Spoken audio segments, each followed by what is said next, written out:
هاي خيارة آدي هذا وما سنتهين قبلها يويلشة فضلا دقدقاق يريا دقدقاق يبوق يريا فضلا بعشما مرة بسوق ليا إندقو راليا نول بابو كبتي ساقو باشالو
هايله ابو وكو صديري برو وكو صديري تانا شغاله كجرنا به اللي بوانا قولي وقراش لو ما تيسي واني قبا واحترام اسكن لقا افلح جدتكو ديسوها كبيرها سنري باق مرام اللي بوانا قولي وقراش لو ما تيسي واني قبا واحترام اسكن لقا افلح جدتكو ديسوها كبيرها سنري باق مرام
gaarsiiyo adaa bulshadaba u maqan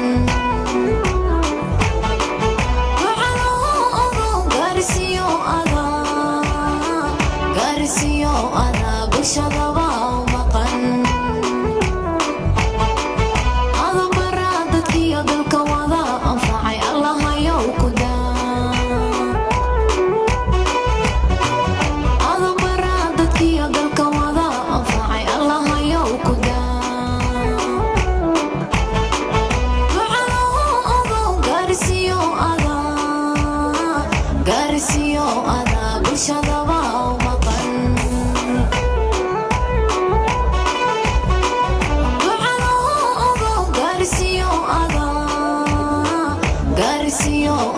bulshadaba u maqan adan baraa dadkiyo dalka wada anfacay allahayow ku daa adan baraa dadkiyo dalka wada anfacay allahayow ku daa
Nilikuwa nataka kuremind the crew ya kwamba mzee anakuja, is actually preparing himself to join us, so tuwe na subra kwa muda kidogo. And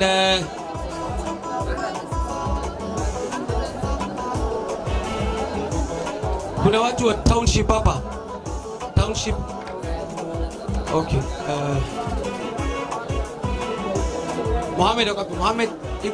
Mohamed Ibrahim mwenye alikuwa in charge of township. Hapo wapi?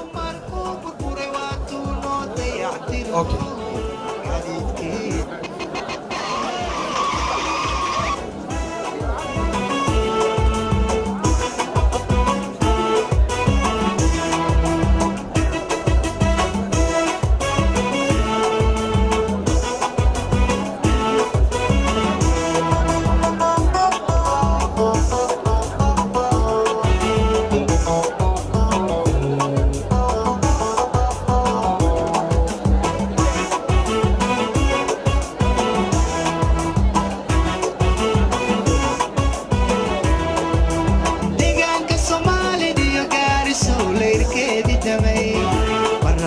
duulayo ilayskii taarigelin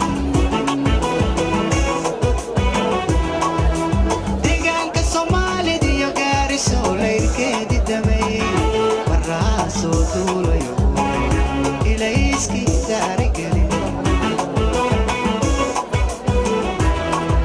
wuxuu daafuray mashruuc dhammaanina deeqayo waxaan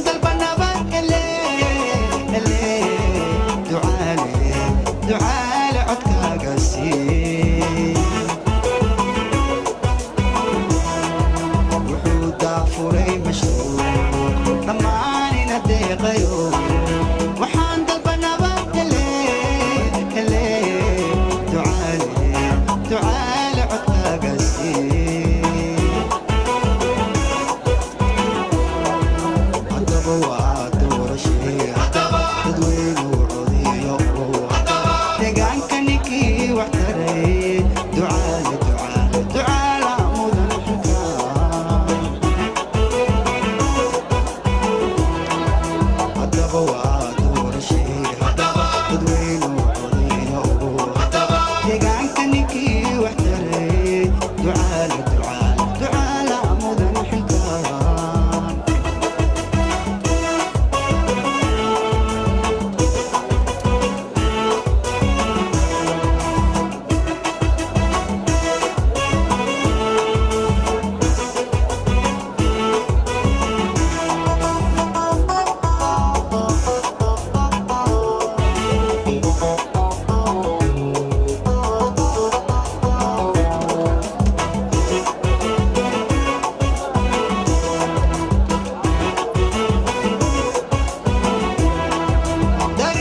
ni hamasa ya furaha.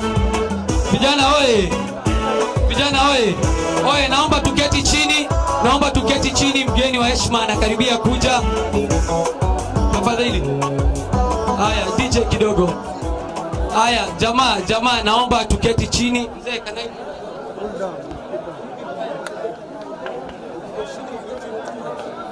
Hello, okay. Naomba mketi. Wale wako kule nyuma. Haya, naomba tuketi ndio tuanze mkutano.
1 minute, boss.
daahi jiray hadeer degdeg bay tagaan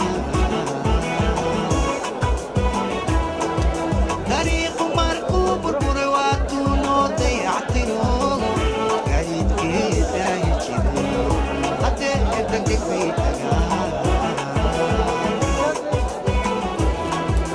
agumaha deersaniyo diyarta Soomaaliye dadaal badan buu galay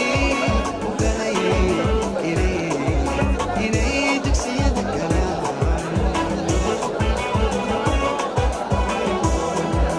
agumaha deersaniyo diyarta Soomaaliye dadaal badan buu galay inay dugsiyada galaan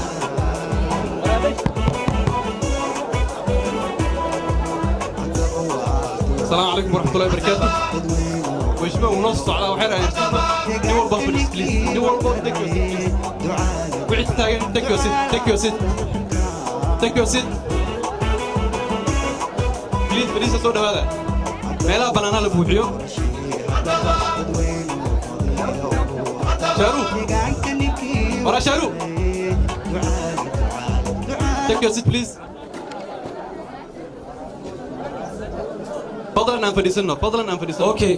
Okay. Naomba kama kuna mtu ambaye kuna kiti empty mbele yake akuje mbele. Pale nyuma tafadhali karibieni. Pale nyuma tafadhali karibieni. Hizi viti zote ziko vacant. Mheshimiwa anaingia any minute from now. Na wale wako huko nyuma tafadhali wakaribie huko. Yes. Hapo gigs mali yako hao watu wako huko.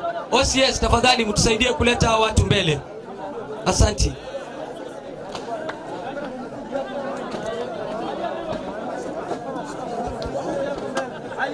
Haya.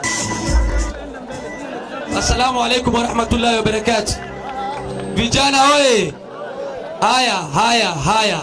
Ninataka kufanya mara moja tujaribu kufanya test ground Sawa.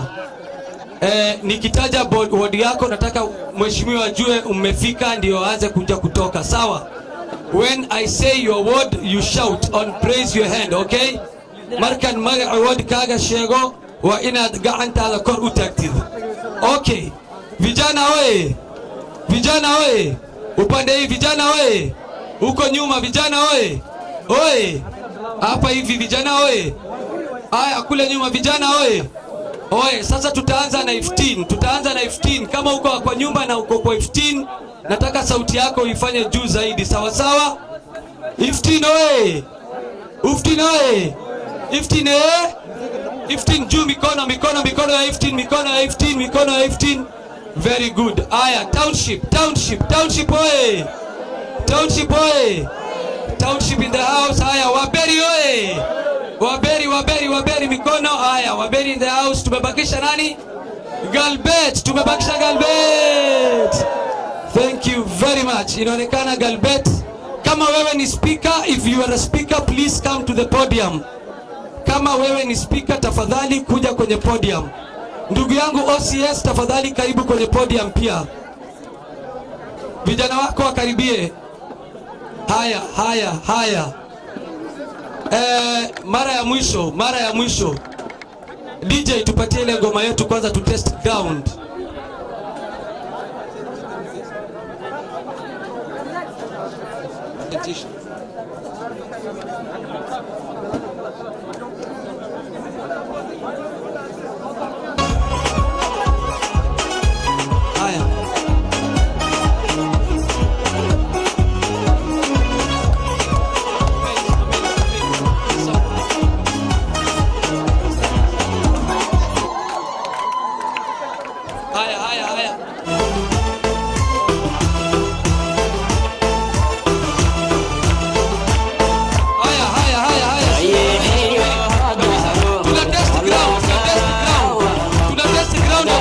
Mheshimiwa, nikisema Alambane wapi, unasema juu.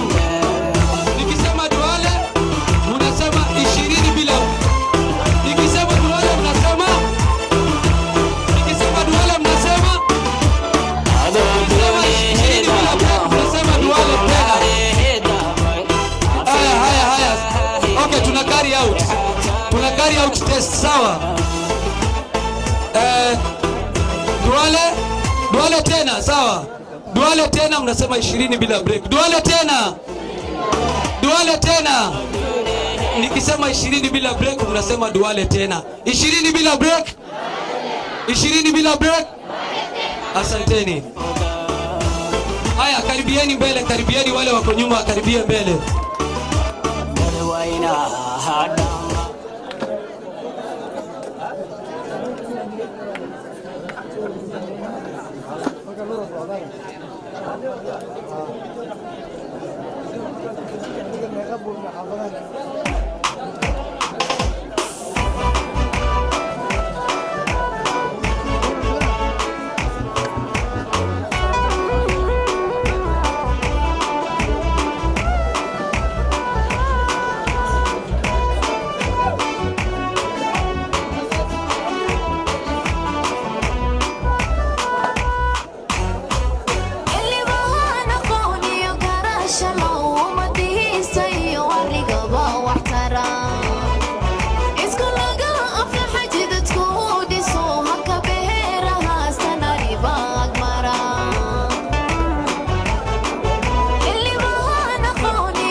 tuna test bado. Duale tena. Duale tena.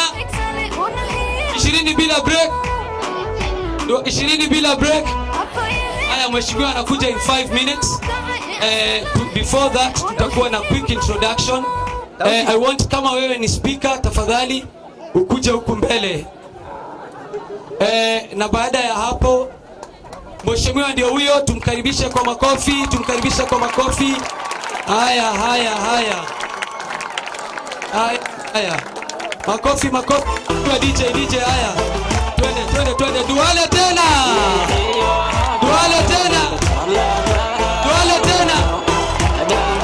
Sema Harambee, mnasema Duale tena. Harambee. Sema Duale tena, mnasema 20 bila break. Duale tena. Harambee. Duale tena. 20 bila break. Asanteni vijana kutoka Garissa Township. Asanteni sana kwa kujitokeza usiku huu wa leo. Kibisha mheshimiwa tunayempenda, mheshimiwa tuliyemchagua 2007 na alichaguliwa na vijana na kina mama. Alichaguliwa na nani? Na alichaguliwa bila kuangalia kabila wala dini. Alichaguliwa bila kuangalia nini? Kabila wala dini, sio? Na sasa tunajivunia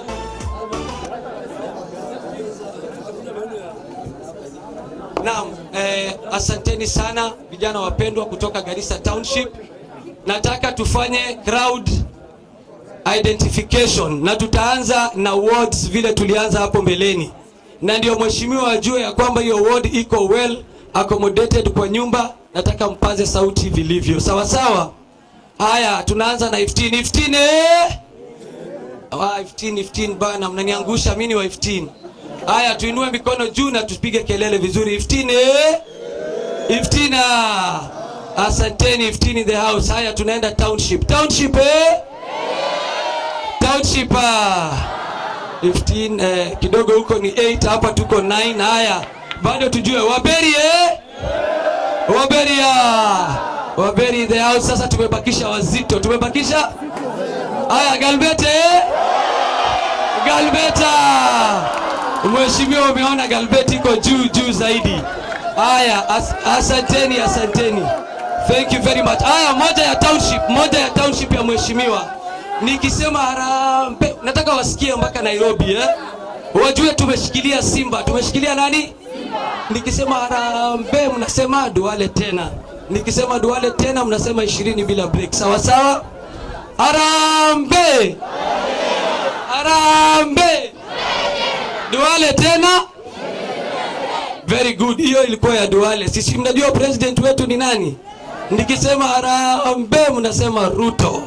Nikisema Ruto mnasema State House. Sawa sawa? Harambee. Hiyo hapana, sisi ni number 1 ya Ruto, tunashikilia hiyo. Hajasikia, tunataka wasikie Sugoi. Sawa sawa? Harambee. Ruto. Asanteni sana. Tunaanza mtaratara wa mpango vile iko. Nitapeana kwa ndugu yangu Bamusal aweze kuanza immediately, lakini kabla ya hapo tutafunguliwa na dua na itafunguliwa na ndugu yangu Koko. Karibu tupatie Fatiha. Aya basi amesema anaipeana, kwa hivyo mimi nitapiga tu. Bismillahirrahmanirrahim. Alhamdulillahi rabbil alamin arrahmanirrahim maliki yawmiddin iyyaka na'budu wa iyyaka nasta'in ihdinas siratal mustaqim siratal ladhina an'amta alayhim ghayril maghdubi alayhim waladdallin amin. Sawa, ninamkaribisha ndugu yangu Bamursal aje atusalimie na atuambie ana represent bula gani na zile issues zenye nataka kuzisema leo mbele ya kiongozi wetu. Asante. Assalamu alaykum wa rahmatullahi wa barakatuh. Kwa majina naitwa Muhammad Ali Hussein aka Bamursal. Mimi natoka kutoka ward ya Township. Leo tumekutana hapa, agenda yetu ni moja tu. Agenda yetu mnajua? Agenda yetu ni gani? Agenda yetu ni moja tu. Leo ni kuhakikisha mavijana wa Garissa wana endorse Mheshimiwa Duale for the fourth time. And Okay, kwa sasa wacha nianze kwa tutaanza na Galbet. Tutaanza na Galbet. Ndugu yetu speaker moja ni anaitwa Gavana Salat. Okay. Okay, before that tumeona afadhali tuanze na mheshimiwa kwa maana mkutano ni wake. Alafu ndio tukaribishe kwake ndio tuweze kuendelea kulingana na mtaratara. So tumkaribishe sawa sawa. Harambee! Harambee! Duale tena. Aya, tunasema UDA. Harambee, mnasema UDA. Nikisema UDA kazi ni kazi, sawa. Okay. Harambee UDA. UDA kazi ni kazi, sawa. Na lazima isikike, tunakaribisha mzito. Harambee! Harambee! UDA. Asanteni sana, karibu mheshimiwa. Hajamaliza huyo. Vijana mjambo. Mbona mko chini? Hamjambo? Hamjambo tena. Salamu alaikum. Karibuni kwangu. Na unajua mimi nimekutana na watu wengi hapa. Viongozi wa kina mama, masheikh. Hawa jamaa akora sipo mbia pole. Masheikh na wamama, wazee, wafanyabiashara. Tukiangalia maneno ya Kenya kwanza and how to move forward the county of Garissa, Northeastern na Kenya kwa jumla. Sinikiongea Kiswahili na Kizungu iko sawa? So sikize vizuri sana. Madada zetu, vijana na watu ambao wanatuona kwa runinga.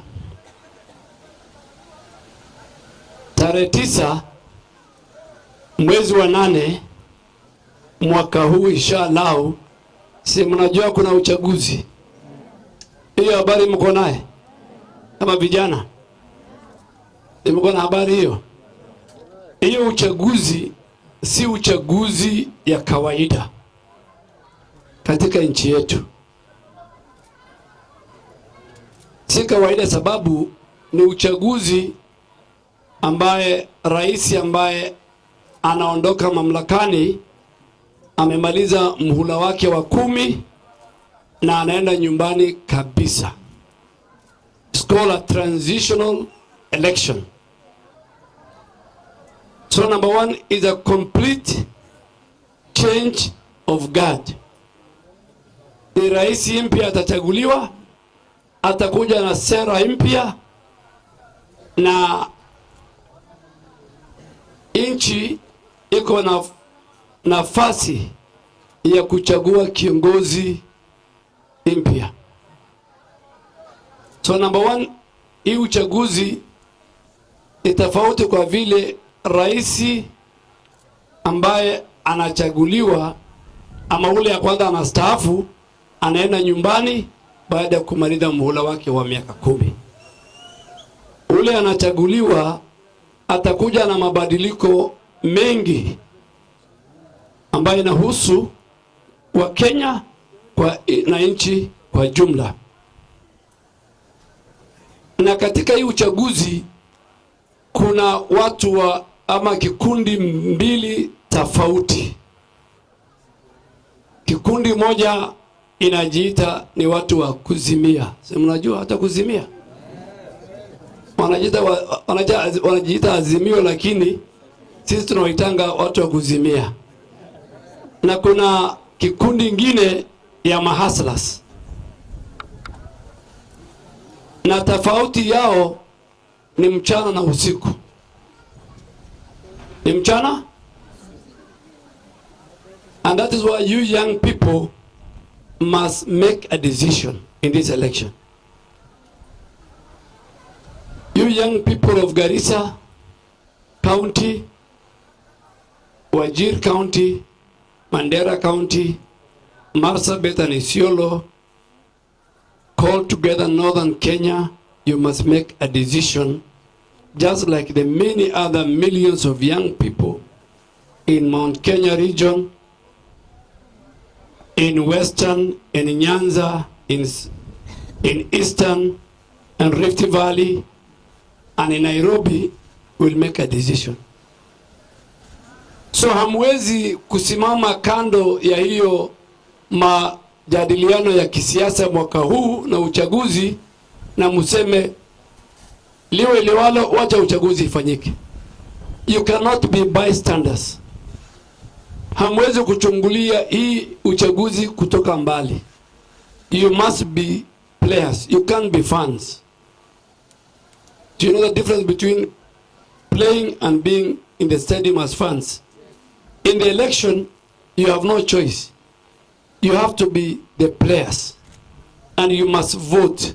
And you must make the right decision. Hapa tunaelewana? Kwa sababu tutapigia kura mwaka huu tarehe 9 kumaliza impunity. Ile tunaita kwa Kiswahili kiburi. Watu kukosa kuheshimu sheria. You have seen the last 4 years under the handshake government, there was a lot of impunity, even not respecting the judiciary. Sindio? Mahakama majaji wameteuliwa na JSC, rais anakataa. Kwa sababu wale majaji walitoa uamuzi wao kuhusu BBI. Mwaka huu lazima tumalize extrajudicial killing that is affecting a lot of people in Kenya. They started with the Muslims. Many of you people, young people sitting here in Northeastern, you know, your leaders don't want to speak. Me, I want to speak to you because you are the future of our community. You are the future of our community. You will go to many places in Northeastern and Coast region and in Nairobi where Kenyans are killed. They are killed with no absolute reason and they are thrown in rivers. Do you aware what happened in River Yala, where bodies have been dumped? Our Bill of Rights, our Constitution guarantees the sanctuary to life and property. Hata mtu akifanya makosa gani, ana haki ya kupelekwa kotini. He must be taken through the due process of law. So hii uchaguzi ni uchaguzi, na muliona katika manifesto ya Kenya Kwanza. Tulisema lazima, we have told our candidate, our captain, that you must bring an end to extrajudicial killing. I have been to many places in Garissa, in Wajir. There's a place called Kutulo in Tarbaj.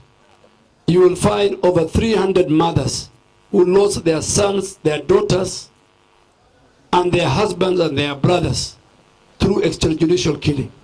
Nyinyi mtakubali? And you know who are doing it. So you must not vote for those people. You must not vote for them.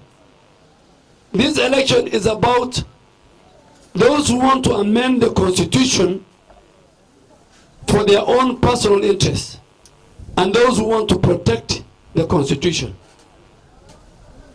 Wale walileta BBI, si Raila alisema juzi, akipata cheo atarudisha BBI.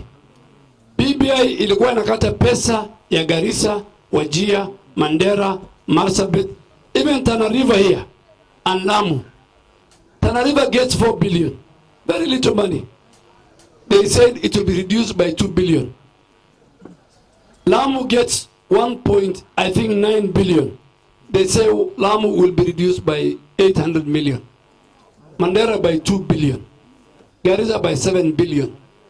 I don't know what crime the people of this region have done for their money to be reduced. So this election is about voting for those who want to bring constitutional change, mabadiliko ya katiba, ili wapate vio. They want to get power, they want to reduce the resources of other people. This election is going to be about whether citizens in this country will be treated fairly when it comes to the issuance of citizen documents like ID card and passport and birth certificate. This election, from our side, from our corner, as Kenya Kwanza, we are saying all the young people, the Kikuyu, the Luo, the Kalenjin, the Kamba, and the Somali will be treated equally and fairly when they go to get or access citizen documents like ID and passport and birth certificate. Why should our people be subjected to vetting? We have told our friend and our captain, you must put that in our manifesto. It is there. Because before you get a road, before you get any development, you must get your citizen rights. Am I right? So did you ask yourself, you are the people? We have been electing governments. So if you elect these of our competitors, you are voting for the status quo. You know about the Huduma bill. The Huduma bill that they wanted to bring last week is going to make worse for the people of this region to get IDs and passports. So if you vote for our competitors, unapigia kura ili waendelee kunyanyasa watu wetu, kuua watu wetu, na kutufanya kama second class citizen. You know, we have to, this is a discussion. I want you to get it. I want you to make, by the time we are going to vote, nataka muwe mumeamua, and you can tell who is your friend and who is your enemy. Equalization fund imewekwa katika katiba. Equalization fund ili isaidie Wajia, Mandera, Marsabit, Isiolo, Lamu, Tana River, about 14 pastoralist counties. From 2010 to today, Equalization fund has not been operationalized. Hawataki watu wetu wapate pesa. You are the future leaders of this community. And that's why everybody who came to this tent, I told them, don't elect cowards. This election is about electing a brave leader and electing a coward. When the decision reaches the floor of parliament, it depends on who you took to parliament. Whether you'll go to the washroom behind the toilets behind the chamber, whether you'll go to the office of the leadership to go and pick a brown envelope, or whether he will stand firm and tall and say to the millions of Kenyans, including the president, that my friend, this is unconstitutional, you cannot do this, it affects the people I represent, I say no. Unasikia vijana bana? Tunaelewana bana? Tunaelewana? Unajua ile kura unapiga ndio itaamua maslahi yako. And voting is about personal and community interest. Kama interest yenu Waislamu kwa Wakristo, wakaaji wa Garissa, wakaaji wa Northeastern, wa Kenya, if your interest will not be sorted out in the next government you're going to form, then please, you have no business voting. So when you want to vote, you must vote for the right leaders. Hii uchaguzi si uchaguzi ya kawaida. Hii uchaguzi is about job creation for you young people. Shida ya Kenya ni ajira. Watu wale wamemaliza university, wako na degree, wako na diploma, wako na certificate. Kenya mzima, they are close to 5 million young people. the voters dynamics in our country of young people, you are about 38% of the people who vote are young people. Sasa unajua kama nyinyi ndio mnapiga, lazima we must get a government that creates jobs for the people. Tumeelewana? Tuko pamoja? Ya pili, and that is why in Kenya Kwanza we are saying we might not give everybody a job because the vacancies in the public service are very few.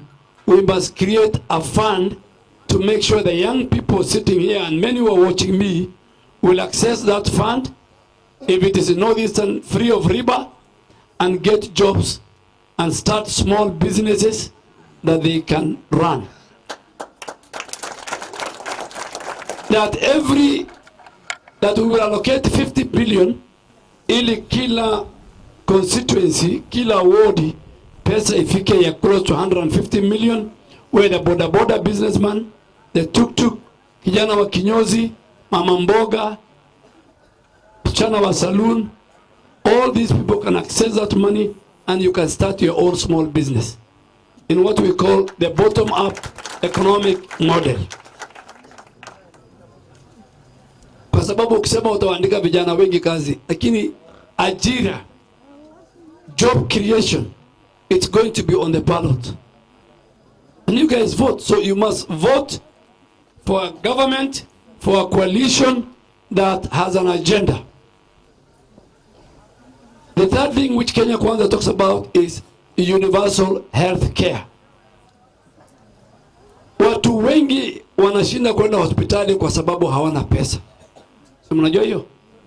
Many Kenyans are dying in their homes because even if you got an accident here, the first hospital you go to, unaambiwa waweka deposit. True or false? Many fundraisings are done.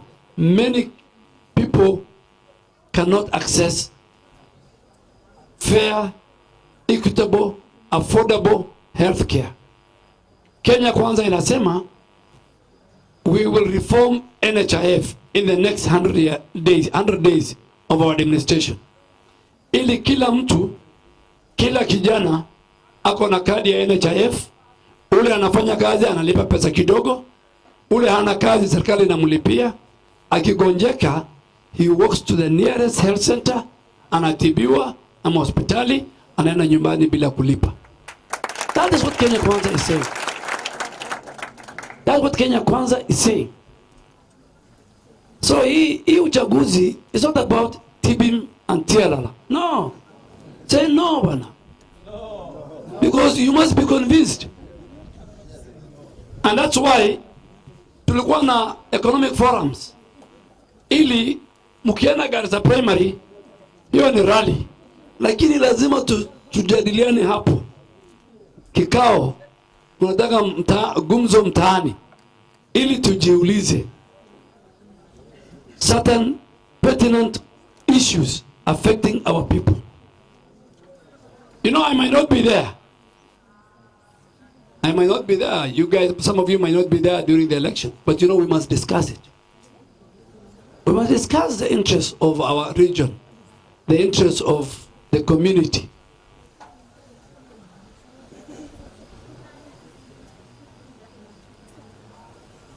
Even the interests of the religion. We must vote a government that respects hijab. Yes? A government that allows our daughters to go to any institution, any school, when they are dressed hijab. It's not a culture, it's not a personal choice. Unajua niliona kuna mara wa mama wali demonstrate.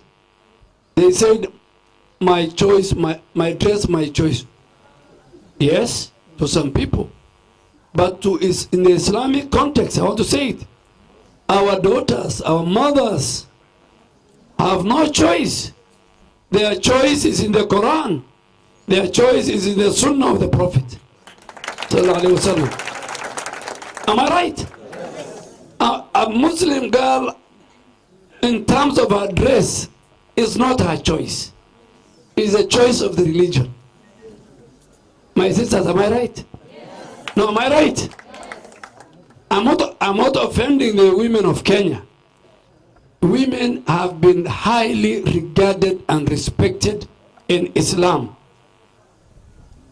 I will tell you, my good sisters, the mother of Jesus, we say it in the Quran, Maryam, is a whole chapter in the Quran. The way women have been respected. So women have a special place in Islam. And that's why their dress. So if you're a Muslim girl, I'm sure this is going to be one of the most controversial statements I've made. But I always make very controversial statements. And I stand by it. If you're a Muslim woman professing the Islamic faith, following the teachings of the Quran and the Sunnah of the Holy Prophet Muhammad, may peace be upon him, your dress is not your choice. Your dress is a choice of the faith and the teachings of our religion. Hiyo ni sawa ama si sawa hiyo? And you see the way they're so beautiful. MashaAllah, they're looking good. They're looking good. So it's just like when they said they want to make a woman to be the Qadi's court. I said no. I said no. You can give our women any other position. Our daughters and the Kenyan women can be the Chief Justice. They can become ministers. They can become doctors. But not Chief Qadi. What does the Chief Qadi does or Qadis do? They have three functions: divorce, marriage, and inheritance. Our ladies can do inheritance because our inheritance is it's in the Quran. They just pick a calculator. In inheritance, you know how much is given to the mother, to their wives, to the daughters, but they cannot do divorce and nikah. They cannot. So I told them off. So you must, I'm coming to, you must vote for leaders who stand with the principles of Islam. Not, am I right? Because I'm saying Kenya is a God-fearing country. We want the Christians to elect God-fearing, good Christian leaders like William Ruto. And we want the Muslims to elect good, God-fearing Muslim leaders like myself. And by the way, one of the reasons why I've become very close friend of William Ruto is because he's a God-fearing, good Christian leader. And we have been told in the Quran, our friends are the people of the book. Am I right? It is in the Quran. So you young people, vijana zetu, mandugu zangu, madada zangu, hii uchaguzi si mzaha. Hii uchaguzi is a defining moment. It's about our economy.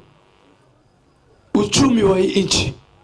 Mmeona vile bei zimepanda. Si mnajua hivyo?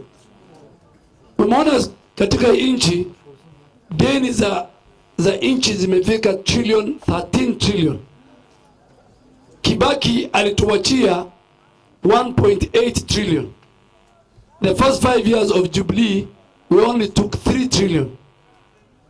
But during the Handshake Brothers, they took 8 trillion.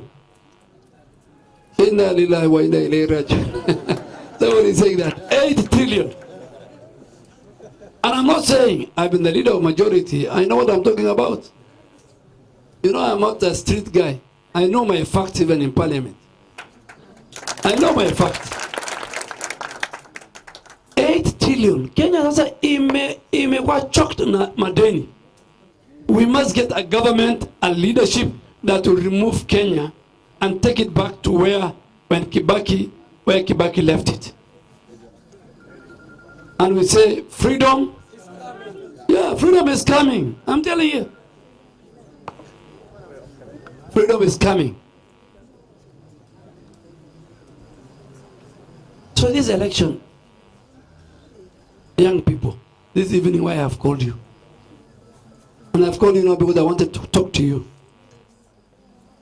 You know, forget about the bursaries that I give in my constituency, the roads we build, the electricity we connected to the national grid, the education sector. Today we have university in Garissa, we have a medical training college, we have a teacher training college, we have a polytechnic. You know, we have many things we have done. But our people, for the first time, they must make a decision. The siasa ni maslaha.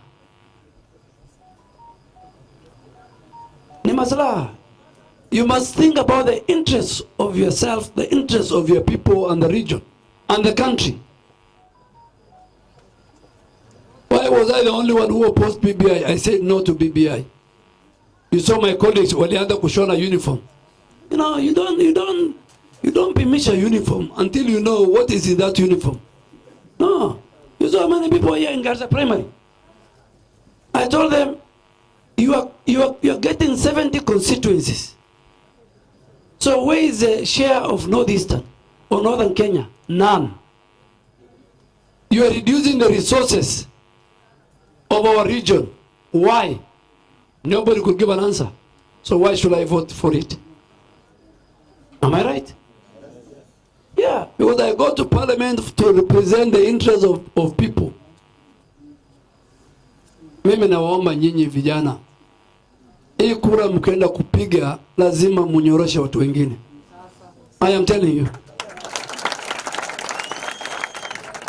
This election is about the hustlers versus the dynasty. Umesikia maneno nyinyi? Unajua kuna watu wengine hawajawahi, nyinyi mmekaa hapa mmelala njaa. Kenya kuna wengine hawajawahi kulala njaa. If your father was a president, utalala njaa. If your father was a vice president, utalala njaa.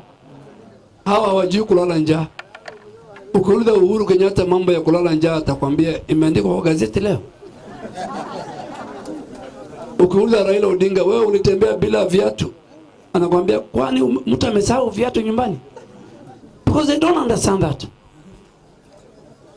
And they want, you know, this guy wants to watch life. And they want to protect the people at the top. You have seen in the US President Joe Biden said, this trickle-down economic model cannot work anymore in the world. American president, he says we must start from the bottom, going up. Today, nyinyi mnajua bei ya mafuta. You know that guy is what? 6 months ago in Garissa, they were doing good business. Today, taxi drivers can't even run their business because of the fuel. Even though with the shortage of water, the water boozers now are charging more money to get water. It's because of fuel prices. Na msiambie maneno ya Ukraine na Russia. No. It is because of those who are in charge of our economy are managing it badly. Bad management of our economy. And state capture. Tafadhali ukienda kupiga kura, you must think twice and you must make a very wise decision. Tafadhali mimi naomba sana. Even tonight, hata siambii nyinyi mnipige kura kwanza. Mimi nataka kwanza mu make good decision. We have been electing leaders who are letting down our people. True or false? How many of the members of parliament from our region speak in parliament? How many? Some of them, since they were sworn in, they have never said anything. Do you know they have never spoken since they joined parliament? See the language, pengine language. The other day, you know, I asked, because I'm writing a book. I'm writing a book, so I asked the Hansard people in parliament, how many times have I spoken the last 4 years? And they told me 17,000 plus times. Because if you go to Parliament and you look at the chairs in Parliament, including my chair, there are two things you'll see on that in front of your chair: a computer and an iPad and a microphone. There's a microphone and an iPad. iPad is to give you what is the agenda being discussed. Does it concern your people? Does it concern the country? What is it about? And then if you want to do cross-referencing, you can Google and get the laws. You can go to Kenya Law Reform. There are many things. The other thing is this microphone. Now you have been, that microphone was put there purposely so that you talk. Am I right? Your business is to just to press the button, key in your PIN, put your card, and talk. So you just talk, you listen to Duale'S speaking, you listen to Bandy speaking.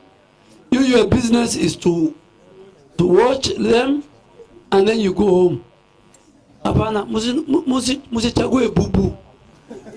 No, musichague mtu bubu. Tafadhali, na mnajua, mchague kiongozi who can talk for the people. Na nimemwambia msichague tena mwoga. Don't elect a coward. Na msimchague mwizi. Kwa shida ya mwizi ataiba mali yenu. Na akiba mali yenu, akijaribu kudefend nyinyi, ataambiwa wewe uko na file kwa EACC. Uko na file kwa DCI. The next minute unasikia file yako iko kwa Nurdin. Next minute unajipata kotini. So kuogopa hiyo, unasema wacha tu mimi ninyamaze watu wangu wamalizwe. No, you should not elect a thief. Neither should you elect a coward. I'm not telling you you can still elect. You can still elect a coward, but me I have told you. You can still elect a thief, but me I have told you. Tafadhali vijana, kwa sababu nyinyi mtaeneza. Unajua nyinyi ndio, you are like the taxi drivers, you are like the teachers, you are like the doctors or the health workers. Yes, boda who meet the community. You are the fresh people, your mind is fresh. You can talk to your mothers and fathers, our community, on who to elect. Tafadhali, you must elect Waila Doratin of Dinta, ya dalka, ya umata wali. Ina Doratin wala? Ina Doratin wala? Hadoranina fule, ya tuga doranina. Hadoranina. So talamo, may anidili ganimo, ordo talani sinaya. Anitala firi, shakala yana kadigin, shakamarata kaftan. Shakala kaftan kadigin. Shakala wahawe shaka nab'e, haqiqe, وأنا من إسفان سمو ماشي معنا كل ما يدد فربنا أريما نوعاز أيان وشيغايا what I am telling you is what I tell everybody because we are 20 now hiyo kijana kidogo relax my friend kidogo tafadhali. It's not about me, it's not about electing me, it's about the future and the vision of the community. So don't make it as if it's about. I'll tell you why I've called you to discuss serious issues with you. I've not even called you to discuss with you about Garissa Township. And I expect you people are the movers and shapers of our community. So there are serious people who are listening. And serious good ladies who are listening. Unajua ile ya mtaa is tofauti. I will listen to the issues. But tafadhali uchaguzi isikuwe uchaguzi ya kupita hivi tu. And I really want to thank you first for listening to me. Na musiogope. You know this election, this election, No, I think somebody should talk to that young good boy. Yeah, you know, so that we have a good conversation that can continue. Yeah, so we can, let's continue. So that in this election,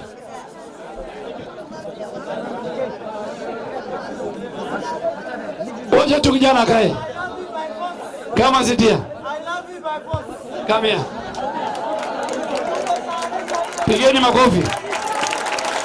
Pigeni makofi, you guys now leave. Okay, let's continue. No, you can just sit there. No problem. Let him sit there. Let's continue. So we must discuss the future of our region. Okay? We must discuss the future of our... Yeah, that's okay. Yeah, unajua amepandisha muri. Amesikia maneno ni tamu sana. So I want us to make a decision. This election muta make very good decision. Hapa mnasumbuliwa. Unajua hii kura moja mnapiga, one vote will decide your fate for 5 good years. True or false? Sindio? Miaka 5. So hiyo miaka 5 lazima wakati unafanya uamuzi usipige tu pata potea.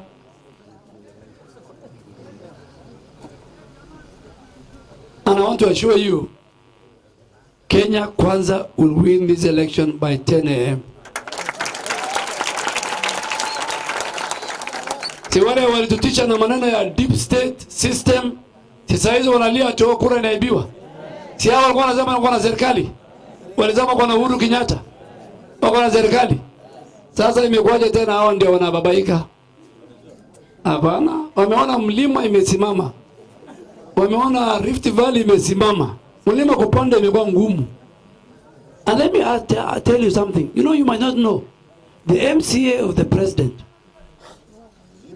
the MP Moses Kuria, the women rep, the senator, the governor of the president are all in UDA. Kwani Moses Kuria amjui? Kwani amjui wa Matangi? Amjui the governor ule Machagula Waititu? So it's because they know the decision of their people in Mount Kenya is and their interest is in Kenya Kwanza. Sasa wewe mtu yangu hapa ya Garissa, unajua hawa Kristo watanisaidia nikikosea. Jesus had 12 disciples. And how many disciples? Some of them were farmers. Some of them were working in the fishing industry. Some of them were working as tax collectors. Some of them. So one day they called the good prophet Jesus, may peace be upon him, Isa, we say in Islam. And they asked him, the prophet of God, we have left our families, we have left our work. Why are we following you? What is our interest here? And Prophet Isa, peace be upon him, said, you will be blessed in this world and in the hereafter. So if the disciples of Jesus can ask, what is our interest? Nyinyi binadamu hamwezi kuuliza mwanasiasa, hii maneno hii unaleta, what is our interest? Yeah. You ask Kuzimia guys, what is our interest? You ask Kenya Kwanza guys, what is our interest? It is your right, am I right? Sasa mimi nataka tafadhali, kabla hata sijaomba kura, let us make the right, wise decision in the best interest of you young people. Tuko sawa? Sasa wacha nikuje kwangu sasa. Kwanza mimi naomba umenichagua mara ngapi? Thank you very much. Na mkaniongezea dua. Mkaniombea Mungu nikakuwa majority leader, nikakuwa na jina kubwa sana, mkanipatia, nikapata jina kubwa katika Kenya nzima sababu ya kura yenu na maombi yenu. Na unajua tukaanza mnajua mambo ya stima vile ilikuwa zamani Garissa, mnajua maneno ya barabara vile nimenyorosha, maneno ya elimu, maneno ya bazari, maneno ya kuunganisha watu wa Garissa wote bila kujali kabila, rangi na dini. Hata wafuasi sugu wa baba ikifika kwa MP wananipigia mimi kura. Mnajua hivyo? Sababu mimi nimewafanyia yale wanataka. So nyinyi watu wa Garissa, mimi nawaomba tena mnipatie nafasi. Mimi sijawa, inshallah mnipatie nafasi. Sema ndio nipatie kura bwana. Sema ndio nipatie kura. Mbona mko 50-50? Wangapi watanipatia kura? Mashaallah. Basi nirudishe mic. Wewe ni afresa. Mimi ni afresa. Wewe ni afresa. Yes, asante sana. Asanteni sana. Haya, tutampigia mheshimiwa makofi mazito, si hivyo. Haya basi.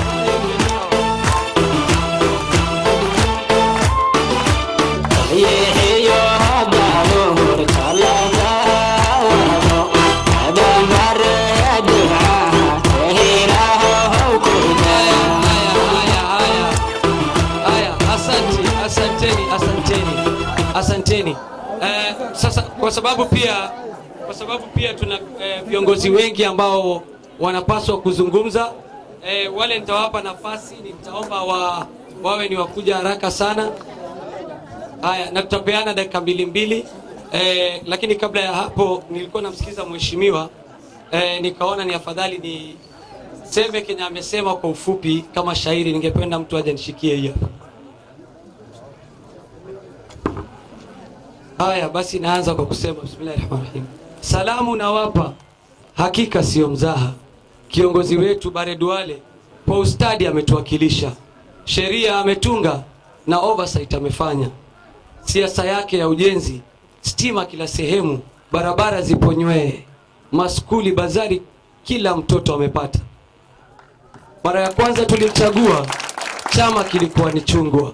Mwaka 2007 waziri msaidizi wa mifugo akahudumu, jina yetu akaiweka juu, wote wakaiona. Mwaka wa 2013 chini ya Jubilee, kiongozi wa bunge Mwenyezi Mungu akampa. Kura yetu ni kura iliyo ya nguvu, hakika sio siri. Sifa nyingi akatuletea kwa maendeleo ajabu, na sasa na waombeni, mwaka wa 2022 imewadia. 20 bila break ndio yetu semi, kwa kila mmoja wetu tunajua uongozi wake.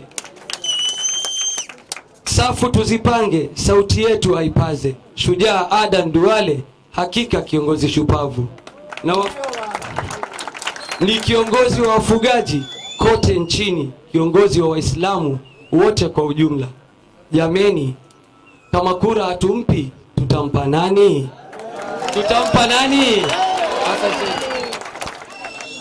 Asanteni. Na sasa kwa haraka nataka Galbet ni mwarike ndugu yangu Salat Ali aanze. Dakika 2 tafadhali. Salat, karibu. Tumkaribishe na makofi tafadhali. Assalamu alaikum. Kana oye. Duale oye. Kenya kwanza oye. Haya, kwa majina mimi naitwa Salat Ali Hussein.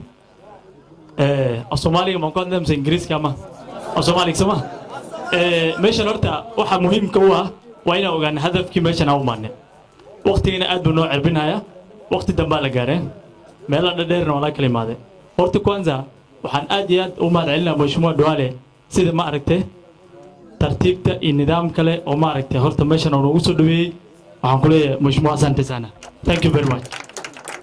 Midda labaad anaka Duale ma la dooran mise lama doorana isku ma hayno. Su'aasha meesha ma wata la sama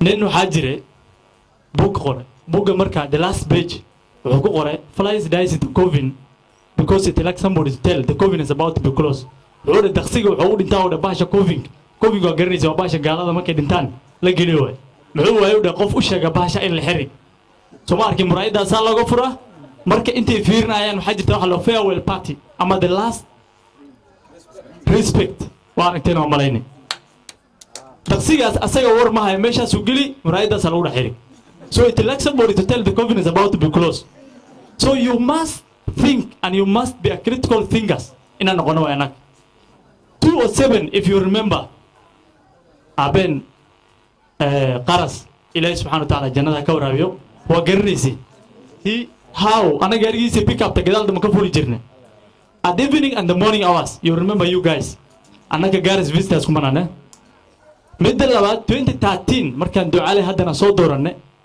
akakuwa majority leader anaga we just give him a ticket of an MP meesha rag badan baan geen jirnay and they have failed to produce even a single bill in that parliament while he has produced thousands that we know today. Mheshimiwa, sisi tunasema ni 20 bila break. Those of you waxaa ina afrin ufro last minute please waxaa afrin na ufro dadka kale oo Mheshimiwa Duale'S la taagan let them not waste their time their resource and also the time of our voters. That is it. We are I'm sending warning signal to them. One thing we are sure of, the seat of Garissa Township, we cannot gamble with it. That is it. It's sure of it. Number two, I want also to talk those machineries that call for themselves state machineries. You have remember during COVID-19, the billionaires of COVID-19, you remember? Ruto aliwekwa kando wakadhani ya kwamba he cannot make 1 inch to move in this country. But today, I can tell you for free, forget about these fake balls that are going around. Those balls, Even my grandmother, my mom, my relative, the youngest boy at the family knows that Ruto is the next president. That's one thing we're sure for. For those who want to gamble their vote, please, you have 21 days to change your mind. We want you to make the right decision. We want you to vote for the right people. We want you to vote Duale'S, Ruto, and the lineup that you have made to choice. Thank you very much, Mheshimiwa. Lastly, dadka passport dhibaatada ka haysta waa aragtay immediately you apply a passport. So many people who wanted to go for Hajj has missed. I must also raise that point, Mheshimiwa, please, and the MC also anona na niskuma sana. Dadkeenni dad waxaa jiran rabeen Hajjka inay aadaan and they have missed thousands of migrants of maartay pilgrims rabeen inay aadaan maanta Hajjka way aadi waayeen.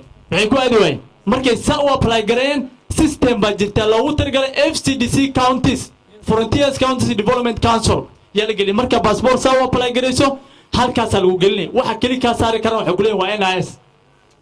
I don't know that discrimination meel ka imaatay aniga ma garan karin.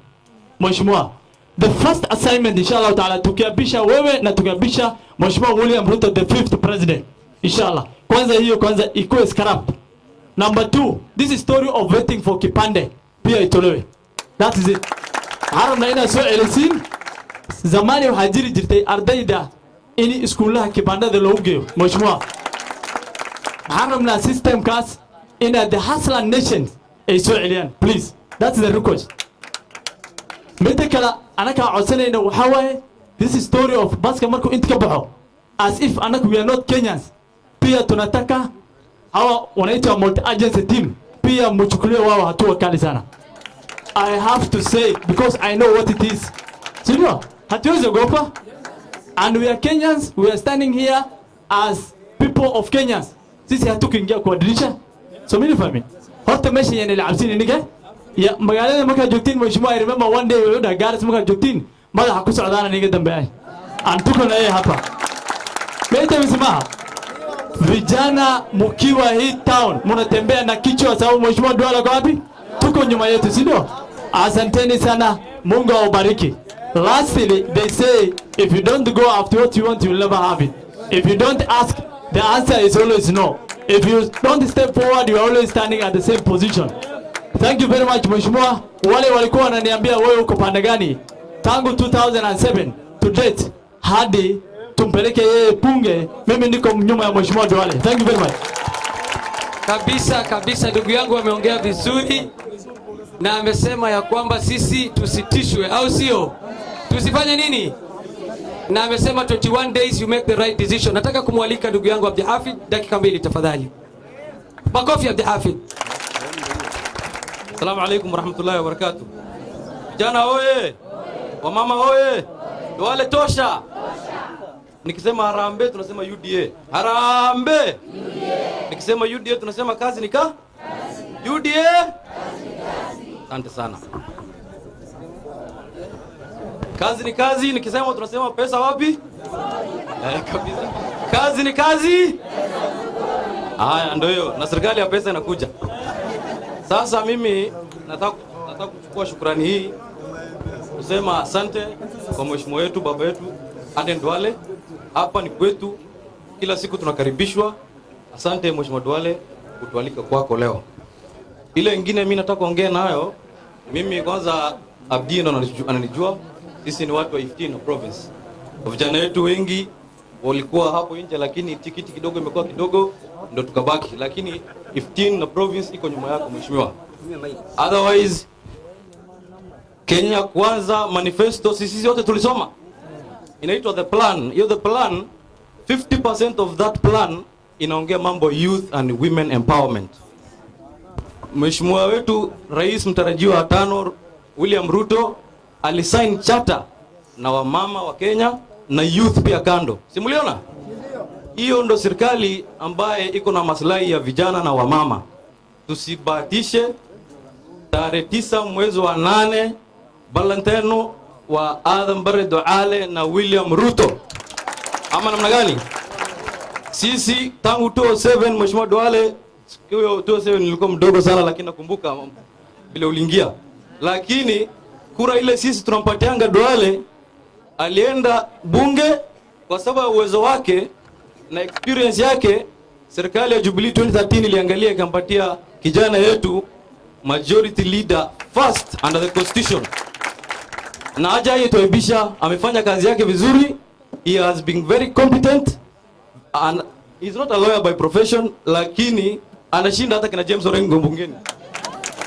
Sasa huyu mbaba yetu si mtu kubatisha. Kuna wengine wakuja kusimama na yeye, aliangusha hata wakubwa yao. Hawa sahihi, hawa tunafagia mara moja. Ni vile ndugu yangu alisema wasipoteze time yao, ile pesa kidogo wako nayo wafungue na clinic waende zao. Otherwise tumesema Duale 20 bila break. Asante sana. Asanteni sana Luka Modric. Ningependa kumwalika dada yangu Damaris, karibu. Tumkaribishe Damaris tafadhali. Wanayudhi hoye. Duale juu. Simba wetu juu. Sasa unasikianga Damashiko. Unamjua kwa Facebook Damashiko. Kwa Twitter nani? Na kwa WhatsApp group Dama. Nikikampeni ya nani? Kitu ya kwanza mheshimiwa wetu nataka kushukuru sana. Juu kwa kwanza ni ule mtu hata ukimpigia simu na kama ashiki atarudisha simu yako usiku. Hiyo ni kitu ya kwanza. Ya pili nataka kushukuru bwana Simba wetu, mambo ya bursary fund kama sisi na Somalis tunasema tik. Jambo moja nita request kama sisi na Somalis. Unajua sisi ni Wakristo hapa kanisa. Tukienda kwa kanisa sisi tunapeango askari. Na masaa ya kuabudu kama Kristo sisi ni kama tunapimiwa. Tunaambiwa tuingie saa 2 na by saa 6 tuwe tumetoka kwa kanisa. Tungeomba hiyo masaa tuongezewe. Most of the people wako kwa church they are youth. Na saa 8 huwa tunabaki huko ndio watu wafanye mambo zao kama youth. Hiyo ni request ya kwanza. Mambo ya pili. Umesema at least tumetengeneza barabara. Tumekupe pongezi. Lakini hata kama sijui kama ni saidi yako, kuna barabara hii ya Windsor. Hiyo barabara yote ya Windsor, watu wetu hasora unajua hapo ndio wako wengi. Tafadhali tunakuomba kwa unyenyekevu, hiyo barabara tuangalilie mheshimiwa. Mambo ya tatu request yetu. Tuko na vijana wetu hapa wa boda. ikifika masaa ya usiku ndio maaskari wetu wanajua kuitisha 50 sijui pokoro watu ni. Tafadhali ondolea sisi hiyo. Ondolea sisi hiyo watu wa boda tuk na auto, si ndio? Na ya mwisho. Simba wetu tunamuingiza. Hebu nione kwa mikono. Na akimaliza hiyo 20 bila break, kwanza kamera nichukue hivi na uangalie, sikiza hivi. Mimi sinunuliwa na hii. Sijui nasikia twende tutafute damashiko ndio napelekea na Somali Duale. Sijui kuna wengine, sisi hatujui mwingine kama na Somali. Nimeambiwa nimetumwa na grupu ya na Somali. Tuseme mtu ni nani? Simba, na Simba ni nani? Nimesikia rafiki yangu hapo Tarus akisema sijui Taus akisema Ward 15 Township Galbet. Amesahau kuna ward amesahau. Kuna mod inaitwa ward ya Facebook. Kuna ward hapa Ikosagi ama ni aje? Hebu ward ya Facebook tujione. Kula kwako. Asanteni ward ya Facebook. Oye, tuweke mikono juu. Haya. Sawa, nataka kumwalika dada yangu Batran, tafadhali karibu. Asante sana Tausi. Najua mengi yamesemwa from the other speakers. Mimi yangu nataka kuzungumzia wa mama youth, wasichana, especially on this manifesto ya UDA. It has touched issues concerning women empowerment. Sisi kama wamama wa Northeastern tumesahaulika sana, si ndio? Tunataka tuonekane. We want to be seen. We want to be visible. I know we are capable of going to the parliament and making decisions. Kwa hivyo, kama serikali ya UDA itakapoingia 2022, tunataka tupatiwe positions za CAS, tupatiwe positions kubwa za youth and women affairs, women of North. Issues concerning health. Mumejua ile shida tuko nayo, wa mama wetu wanazaa chini ya miti. Tafadhali sana serikali ya UDA ituone kwa mkono wa kulia. Tumesumbuka sana kwa miaka nyingi sana, wamama wamekufa, losing their children and also losing blood, cesarean na shida kama hizo. Tafadhali tunaomba tusikizwe. Ya tatu, si Duale mnajua tu. Ni mwingine ama ni yule? Si ndio? Whether they like it or not, he is coming back again. Na impact, mimi kwa maoni yangu 2027 hata baada ukisema unataka, we will still vote for you inshallah. Kwa hayo machache mimi sina mengi. Hawa ni youth vile unavyoona mheshimiwa, they are so innovative. We want to be capacity build. Tunataka tuletewe miradi tofauti karibu ndio tuweze kujisaidia. Mambo ya kutegemea niandikwe kazi na nani, mumejua kazi siku hizi imekuwa ya kabila. Si ndio? Wengi wenu hapa ni I think 10% who are working with si ndio? Sisi tunataka tujifanyie kazi yetu kwa kupatiwa funds. Najua kuna watu innovative hapa. Wamama wenye wanapaka hina wanataka kusukumiwa kidogo, vijana tuk-tuks, piki ama ni aje? UDA wapi? Na mkichagua tafadhali Adam Duale. Unajua mkitaka shine na tusonge mbele, si kuna lazima tu vote for Ruto. Msisahau Ruto ndio kitu ikamilike. Ama ni aje? Ndio mimi sina mengi yamesemwa. Asanteni mheshimiwa, asante sana kwa kutupatia muda wako na wakati wako. Thank you.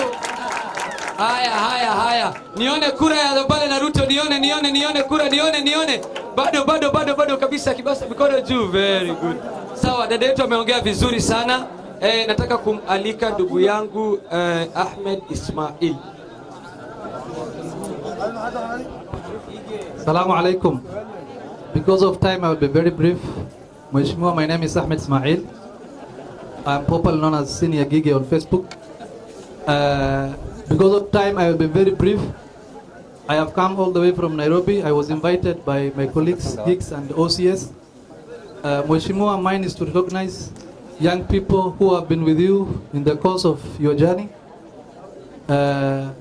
Nataka ni recognize brother OCS ambaye amekuwa na sisi na ambayo alikuwa ana network kukuletea vijana ambao wakuvote kutoka constituencies wote. Nataka tuwashukuru. Pia niko na ndugu yangu Gigs.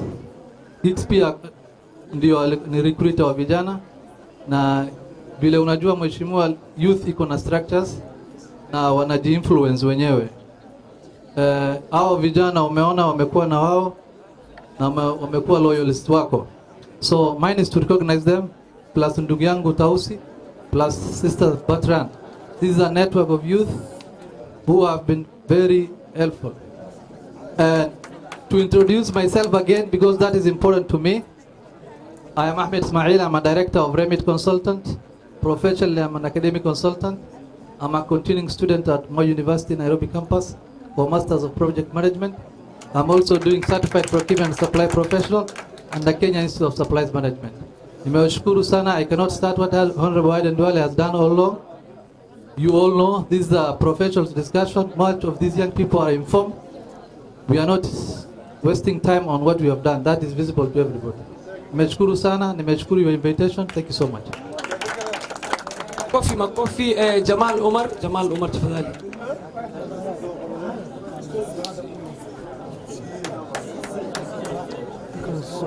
Salamu alaikum. Salamu alaikum. Watu wamezubaa, wamechoka manini? Kwa majina najulikana kama Jamal Omar. Wengi wanatambua kama Jays ama Mosti. Yangu ni kushukuru kwamba mheshimiwa, tumeyasikia yote ambayo umetuandalia serikali ijao, kama itakuwa inajengwa inshallah na Ruto na wewe. Kuna mambo mengi ambayo ilikuwa inatusumbua sana na sisi kama vijana, na katika speech yako venye umetangulia kuongea tumepata mengi ushakuwa umeaddress. Moja wapo ni kwamba issue ya kusumbuliwa kuchukua ID imekuwa upitie vichochoro mingi sana ndio upate ID, lakini nashukuru kwamba umetamka kwamba utashughulikia mambo pia. Mambo mengine pia ilikuwa inanisumbua ni ile mtu akitaka kuchukua passport lazima apitishwe vetting, sijui aende akuwe vetted na NIS, na nashukuru Mungu mheshimiwa ametaja kwamba ni masala ambayo yatashughulikiwa na mheshimiwa Ruto na serikali ijao inshallah. Mheshimiwa, mimi nikirejelea tena kwa jina naitwa Jamal Omar, natokea pande za 15 ward. Kuna mambo moja tu nilikuwa nataka kutaja kwamba kuna lami ambayo ilianza Buleftin ikaishia hapo Laga ya Buleftin.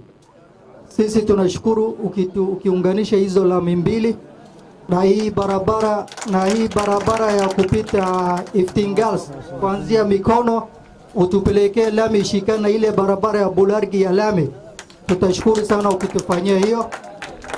Mwisho nikimalizia, kwa sababu muda upo upande wetu, mimi nikushukuru sana, kazi nzuri unafanya. Ukiangalia masala ya dini, ukiangalia fair distribution ya basari, kila kitu ambacho umefanya sisi tunakushukuru, na Mungu akuongezee umri, akuongezee akili zaidi ya kutongoza sisi. Kwa hao machache tumekubaliana sisi wote Duale ni 20 bila break inshallah. Asante. Yeriso ndugu yangu, very quick dakika mbili Yeriso. Assalamu alaikum. Jana oye. Waberi oye. Waberi oye. Duale oye. Yudi oye. Ani magacayga waxaan lidhahaa Cabdiraxmaan Yeriso, waxaan ahay chairman Waberi. Waxaan rabaa horta intaan hadalka bilaabin inaan introduce gareeyo saaxiibahayga halkan joogan oo maaragtay Waberi maaragtay represent gareynayaan. Waxaan rabaa first inaan introduce gareeyo Umar Weyrax, chairman. waxaan kaloo rabaa Farax Medi Shafac and Kuncil. Marka aniga ahaanteeda waxaan ka bilaabaya horta asa dhalinta waa beri markaan u hadlo wax ma noola qabtay mise wax ma noola qaban t-shirt ma nilisiyo mise ma nilisiin so markaa waxaan leenahay ducaale 20 billaah wax laga hadlo meeshan ma jirto hadalku wuu dhan yahay kuuraha aan siino aadan barre ducaale. Thank you very much. Next, Sadiq, tafadhali. Sadiq.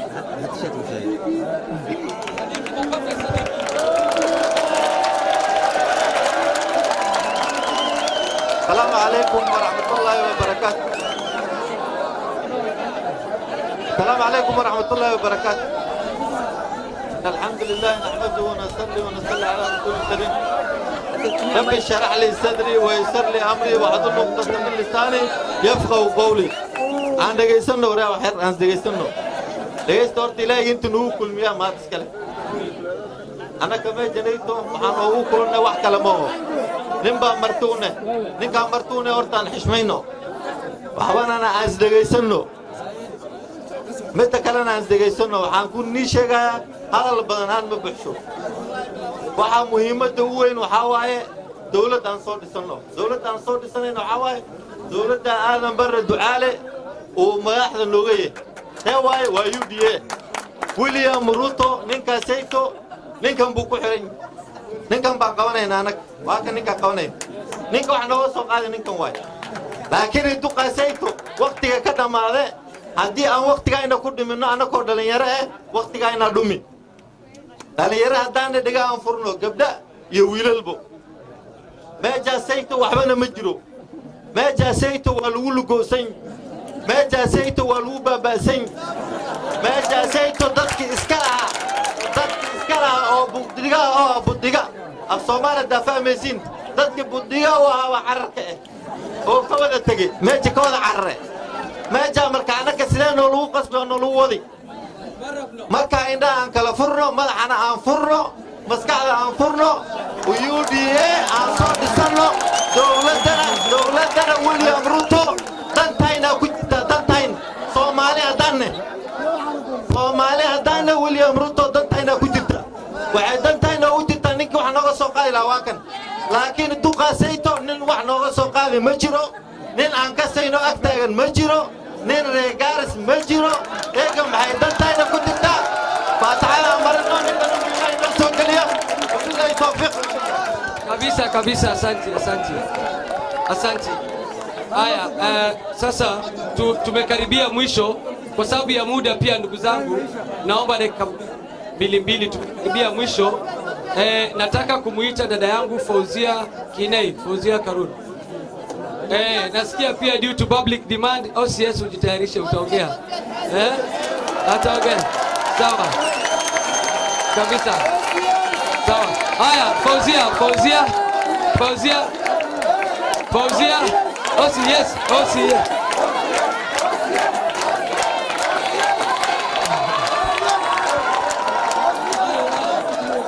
السلام عليكم.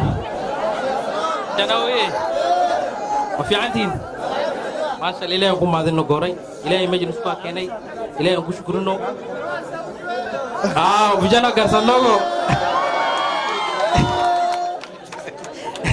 مركا مانتا ومالين وين مانتي بيجانا واي محارمنا ميل والبو أجوكتين نيو والبو محارمنا مشما إنو كورو وراديو نو والبو كورو نوريدو مرمنو إنارنو محارمنا اسبدل بان طبعا دورنا 2017 معانا قتال بعد لولس سوقتين marka dadkaas wuxuu ooba careynay intii yareen biriici ku dhigistay qardaas way soo fuqdaawin hore sawirtiin marka carabna waxaan bedeleen waa hal shayna nin walba niyo isku aragtiin marka carabna dadaal badan muujin inta soo hartay wax qawiil ku maanin magaaladan qawiil ma turno samo qawiil wax la dhihi ma jiro kan isbedel ba u baahan marka walaalayaal waan soo xirnaano youth baanay dad kale maxaa jira hadda maanagada lagu reebay dadkaana maxaarna mar kale insha Allah fadhiga wala isku maan doona bulooyin baan marda u baangeynayna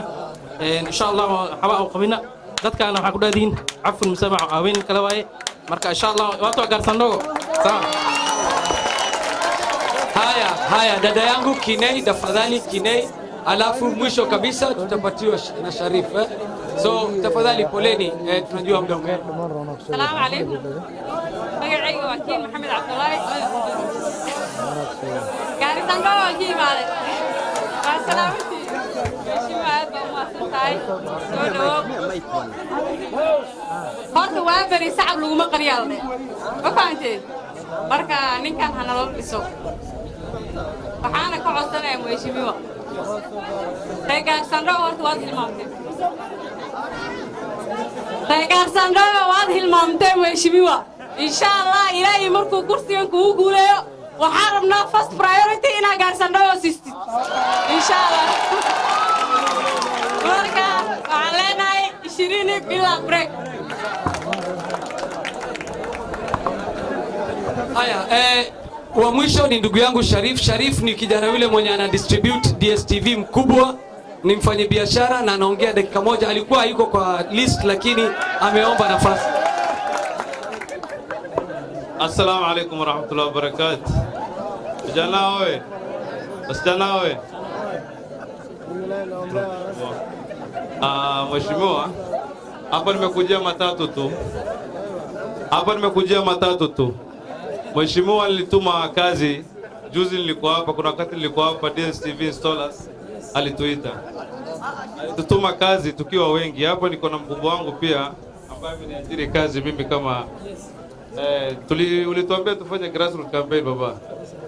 Hapa hivi niko na clients wangu ambao nilizunguka ndani yao. Wako tayari hata kumit na wewe. Unasikia baba? These are my clients. They are all DSTV clients ambao wameniajiri. Hao ni wameniajiri mimi. Wako tayari kukuona, umenituma grassroots campaign, nimeenda door to door na nimefanya 2 months free courtesy of Kenya Kwanza. Sawa baba. OCS na kuonyesha huyu jamaa mara moja. Huyu ndio ule mtu nilikuwa namuomba. Sina time ya kukupigia wewe simu mimi. Mimi kura yangu kila kitu yangu kwa nao. Lakini huyu ndio mimi amenijulisha wewe kwanza. Huyu jamaa ndio anasimamia mimi transport yangu ya kwenda door to door.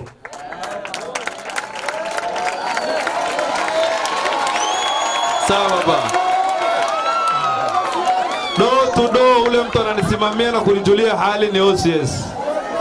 Kitu ya mwisho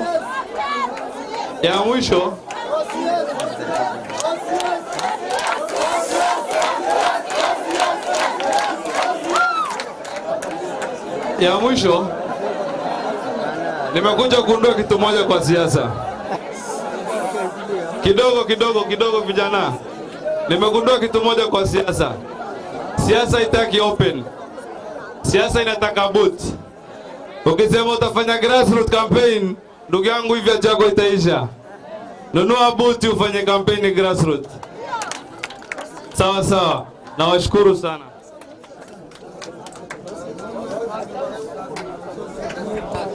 Thank you very much. Sasa tumefika tamati ya wanaongea na kuna mwenye atatufungia tamati ndugu yangu. Okay, assalamu alaikum warahmatullahi wabarakatuh. Mheshimiwa, I would like to narrate or read up upon the memorandum. One, Mheshimiwa, owing to your key achievements, owing to your support to madrasa and Islamic institutions, owing to your implementation of national grid, owing to your national infrastructure in terms of sewage, water, tarmac road, through Kura and Kenha, owing to your effective representation and leadership at the National Assembly, cognizant of equal sharing of resources through budgetary allocations, owing through your township CDF, Garissa has produced doctors and engineers and other cadres of Mheshimiwa, cognizant of your plans in terms of youth employability, we request you give preference to youth when it comes to national appointments. And Mheshimiwa, as you know that majority of these guys are almost, let's say 65% of Garissa are youths. They have requested me to present that at least you nurture their talents. There are many guys, talented guys who are sitting here. They have requested me through CDF and through if William Samoei Ruto becomes the next president of Kenya, at least you equip and construct playing fields in Boys Town, Garissa Primary, PTC, ADC, IFTIN. They have also requested me to sponsor annual tournaments, sport, and to make sporting create a market for the sports. Mheshimiwa, cognizant of your plans to advocate for affirmative action in the education sector, cognizant of the fact that you are planning to establish School of Agriculture and Animal Health Production in Garissa University, cognizant of introduction of agricultural products and animal health products at National Youth Polytechnic, cognizant of your plan to maintain and upgrade our main roads in Garissa Township, cognizant of your plan to finish and upgrade our roads to bitumen standard, cognizant of your plan to empower youth and persons with disabilities through CDF, through Youth Fund, through Women Enterprise Fund, through WEZO, and through Hustlers Funds. Today, we have gathered here to endorse you and give you another mandate. 20 bila break. Thank you. Hiyo alikuwa ameongea ni endorsement agreement yetu. Mheshimiwa ataongea kwanza, alafu ndio nitawaeleza vile tutaendelea from there. Karibu Mheshimiwa. Unajua, I wish you know Bertrand and Damaris, you guys are in parliament. These are great ladies. Is it King? Yeah. Afadhali nyinyi na wengine wengi mko hapa mngekuwa bunge. I like when ladies speak with passion. Yeah. And that's why in Kenya kwanza, wamama tumesema 50-50. Even in cabinet. Na tumesign charter na wamama, na vijana, na madaktari, na walimu. 100 days ya William Ruto's government, take my word, ile passport office ya Garissa itaregea. I am telling you. Itaregea, si mimi kwa nimelete. Ya pili, mliona kwa manifesto yetu maneno ya ID na maneno ya passport na maneno ya extrajudicial killing. It is in our manifesto. Tafuteni katika ile manifesto ya Azimio, tafuteni kwa manifesto ya Azimio where there is something similar to that. And unajua, wacheni mimi niambie nyinyi bana. Today the biggest river in Kenya is passing the middle of Garissa and we have no water. That is a 1 million question you should ask yourself. Water is life, am I right? Na mko na resource. Today if you go to a PGH, very unfortunately, a level 5 hospital that receives a loan 350 million from the national government. I know what I'm talking about. I am in charge of budget in parliament. Ukienda kwa sahizi kwa maternity, you'll be told to buy cotton wool. Ndio ama mimi nasema uongo? You'll be told to buy gloves. You'll be told to buy Panadol.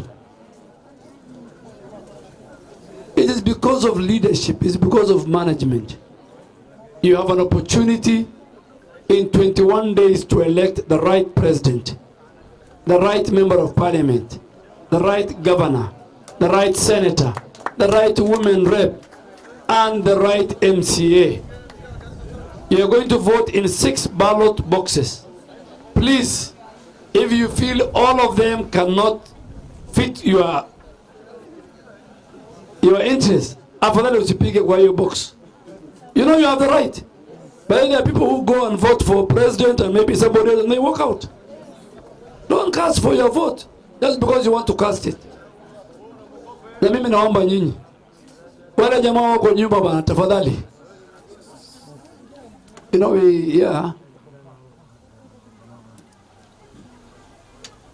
please, and I want to say please, mandugu zangu, madada zangu, tafadhali pigeni kura ukijua unapigia kiongozi ambaye una hakika atasaidia watu wake na nchi. Don't vote just for the sake of it. Mimi naomba hiyo. Waa inaad dooratiin kurihiina markuu u xun yahay diinta islaam wax u qabto. Kurihiina waa inuu diinta iyo dadka iyo dalka iyo masaakiinta afcawa. Kurihiina waa inuu codkiina uu meel ku gaaro. Laakiin kuraa iska rid maxaa wiil cidaanada taagan gabar fuul iyo cidaanada taagan sheekadaas ma jirto Soomaali. Kuraa waxaa la rabaa inuu anfaco ummadda Soomaalida iyo ummadda Kenya. Inuu anfaco waay iyo ummadda muslimiinta. Kurihiina waa in madrasa lagu dhiso iyo masjid. Kurihiina waa in la usaacido wiilasha bodaboda. Your vote must help the bodaboda na mama mboga. Your vote must end extrajudicial killing. Your vote must end discrimination against issuance of citizen documents. So maneno mimi nitawachia hapo. Tarehe 9 inshallah mwezi wa 8 you must also come na mulinde kura ya Kenya kwanza. Lakini msiogope. Sisi tumekaa watu kuibiwa kura. Mtu angalie vizuri. Mtu angalie sisi kikundi ya hasla, mtu angalie. Wala jamaa hawajui watajua. Hawajui. Mimi nimekaiba. Unajua mimi nimeingia na ODM, nikaenda URP, nikaenda Jubilee, sasa niko UTA. Password ya itown niko naye. Si mnajua? Na wale wana compete na mimi msiwasumbue. Wako na haki ya kusimama.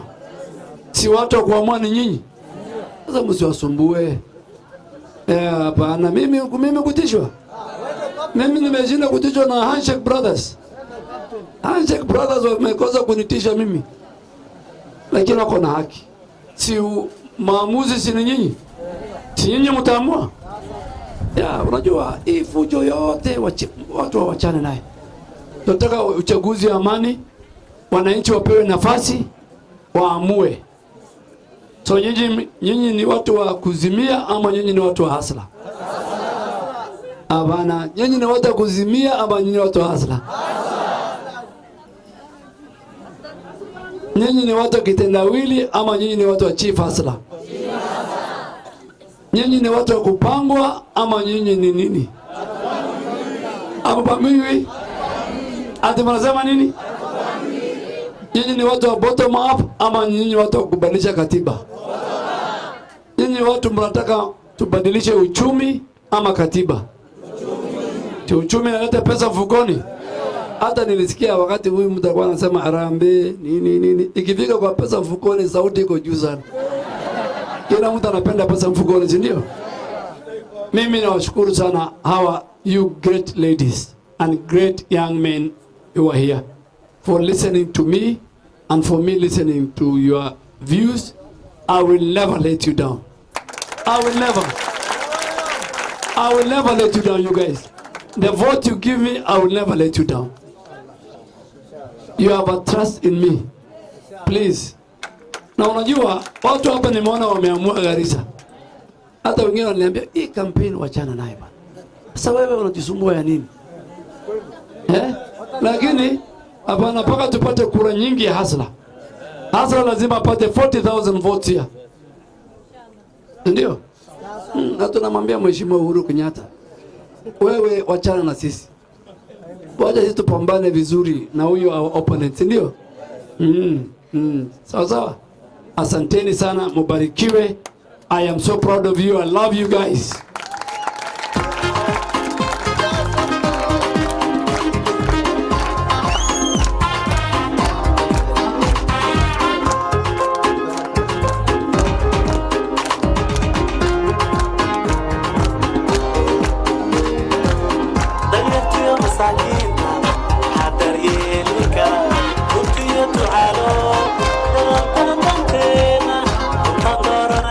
Dooranayna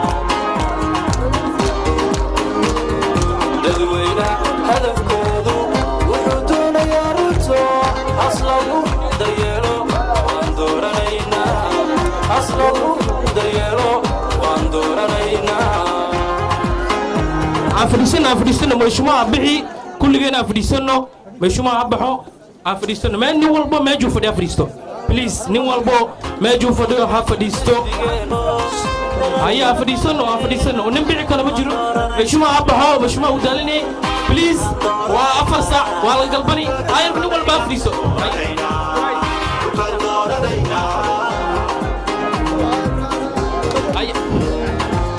haya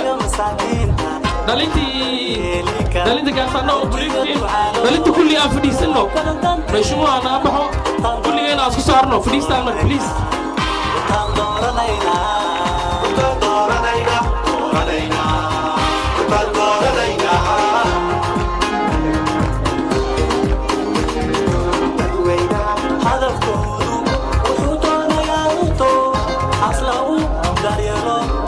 please afadhiisano mheshimiwa kala xadtago dadkaas afadhiisano tawsi nin walba afadhiisto meejuu fadhiyo please nin walba meejuu fadhiyo afadhiyo aslagu daryeelo waan dooranaynaa aslagu daryeelo waan dooranaynaa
لكن الجيدة أنت مكحرين من أي قوت حقك الجيدة كرر